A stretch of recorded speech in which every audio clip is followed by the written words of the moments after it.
Halo semuanya. Di dunia yang serba digital ini, kita tuh kayak berenang di lautan data kan?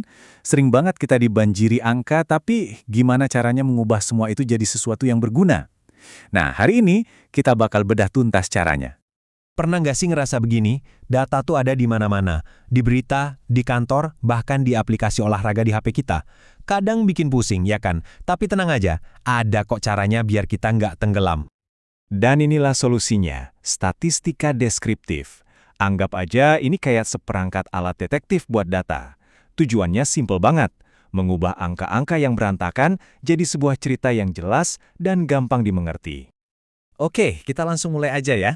Ini dia peta investigasi kita hari ini. Pertama, kita bakal kenalan dulu sama jenis-jenis petunjuk yang ada. Terus, kita cari tersangka utamanya di dalam data. Habis itu, kita lihat seberapa menyebar barang buktinya. Dan terakhir, kita susun semuanya biar ceritanya kelihatan jelas. Siap? Yuk! Setiap investigasi yang hebat itu selalu dimulai dari hal yang paling dasar. Pahami dulu bukti apa yang kita punya. Nah, di dunia data juga sama. Kita harus tahu dulu, ini data jenis apa sih yang lagi kita hadapi? Gampangnya, ada dua jenis data utama. Yang pertama, data kualitatif. Ini sifatnya deskriptif, kayak warna favorit atau merek mobil, sesuatu yang nggak bisa diukur pakai angka. Nah, lawannya adalah data kuantitatif. Ini semua tentang angka yang bisa diukur. Tinggi badan, berat badan, atau jumlah penjualan. Bisa bedain kan? Ini langkah pertama yang penting banget. Oke, kita udah tahu jenis datanya. Sekarang saatnya kita cari di mana sih pusat dari semua data ini. Kita mau cari nilai yang paling umum, yang paling mewakili si tersangka utama dalam data kita. Nah, buat nemuin si tersangka utama ini, kita punya 3 alat andalan. Masing-masing ngasih kita sudut pandang yang sedikit beda tentang di mana sih pusat data kita sebenarnya. Yuk, kita bahas satu persatu. Pertama ada MEAN, ini yang paling sering kita dengar, alias rata-rata. Berguna banget buat dapat gambaran cepat.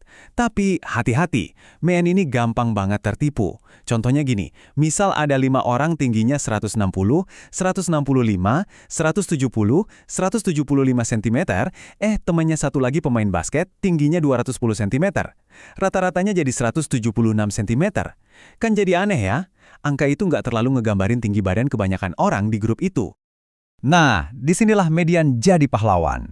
Balik lagi ke contoh tadi.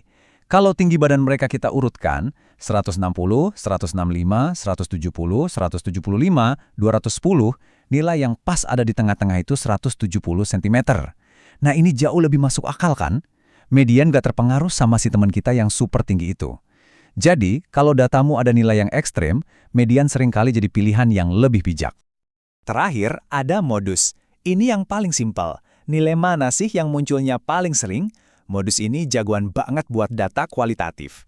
Misalnya kalau kamu jualan es krim, modus bakal kasih tahu rasa apa yang paling laku. Praktis banget kan?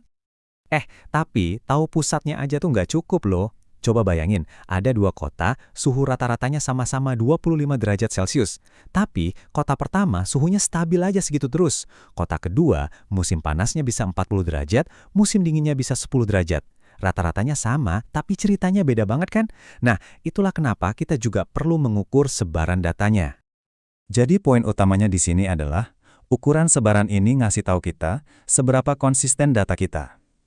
Apa semua nilainya ngumpul dekat-dekatan di tengah, atau malah mencar kemana-mana?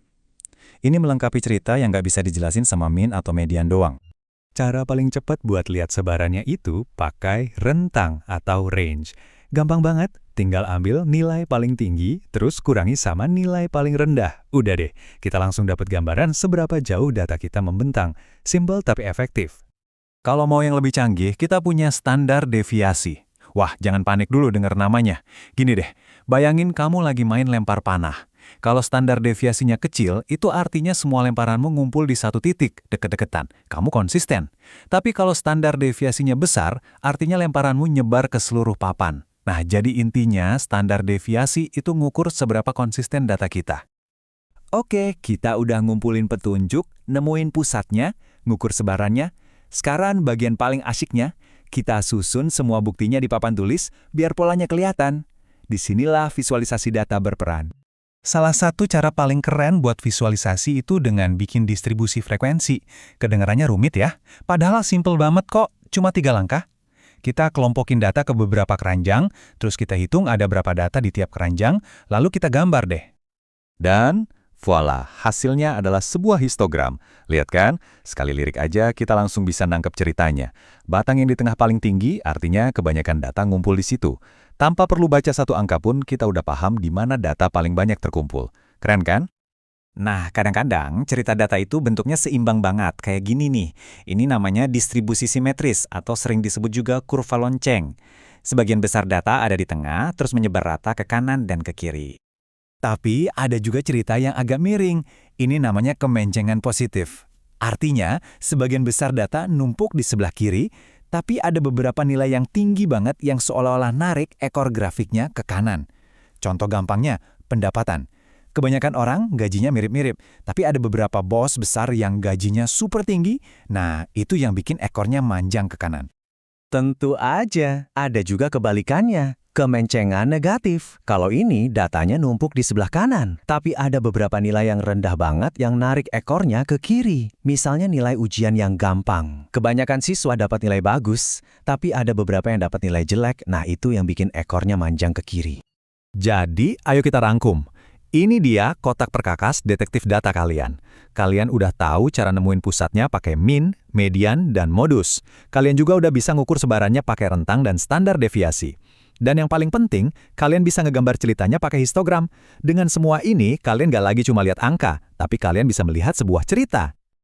Statistika deskriptif itu bukan cuma soal ngitung-ngitung, tapi soal rasa penasaran dan kemampuan bercerita. Ini ngasih kita kekuatan buat ngubah data mentah jadi pemahaman yang berarti. Jadi sekarang pertanyaannya bukan lagi data itu apa, tapi cerita apa yang lagi nunggu buat kamu temukan di dalam datamu?